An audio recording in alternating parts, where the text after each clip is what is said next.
ডাকসুর সামনে আছেন সহকর্মী আবুল কালাম আজাদ, যুক্ত হচ্ছি তার সঙ্গে।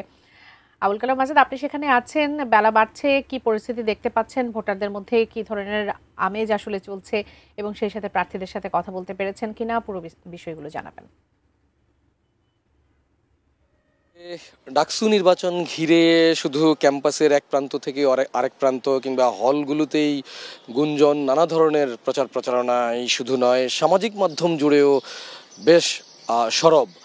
তারই ধারাবাহিকতায় যে গুঞ্জনগুলো ছিল, এরই মধ্যে আজকে আনুষ্ঠানিকভাবেই এর একটি চমক এসছে যে মাহিন সরকার তিনি তার জিএস পদে আবু বাকের মজুমদারকে সমর্থন দিয়েছেন। এরকমটি এই বিষয়টা কিছুক্ষণ আগেই তিনি জানিয়েছেন।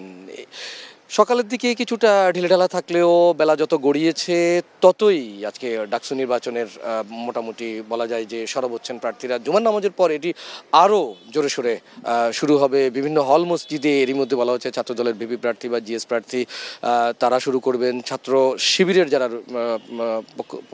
পক্ষ থেকে ভিন্ন নামে যারা এই নির্বাচনে অংশ নিচ্ছেন তারাও প্রচার প্রচারণা চালাবেন, সেরকমটি বলা হচ্ছে বিভিন্ন প্যানেল।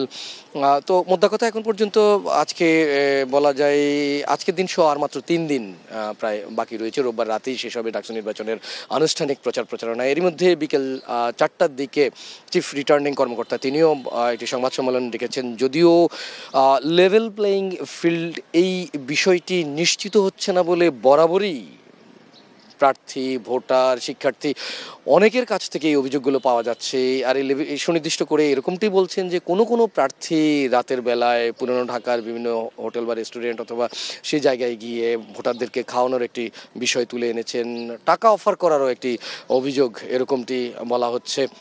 তো এই জায়গাগুলো আসলে নিয়ম শৃঙ্খলার মধ্যে আনা যাচ্ছে না, কোনো অ্যাকশন নেওয়া হচ্ছে না বলে অভিযোগগুলো যেমনি বলা হচ্ছে, ঠিক তেমনি ব্যবস্থা নেওয়া হচ্ছে না বলেও জানানো হচ্ছে। আর এই কারণেই বলা হচ্ছে এবং শেষের দিকে আরও কিছু হয়তো চমক থাকতে পারে, কেউ কেউ প্রার্থিতা প্রত্যাহার করে নেওয়া অথবা অন্যকে সমর্থন করা, এই বিষয়গুলো আরও আসতে পারে, এরকম সামাজিক মাধ্যম জুড়েও আসছে। তো বলাই যায় যে জুমার নামাজের আগে এখন একেবারেই বন্ধ রয়েছে ডাকসু নির্বাচনের প্রচার প্রচারণা।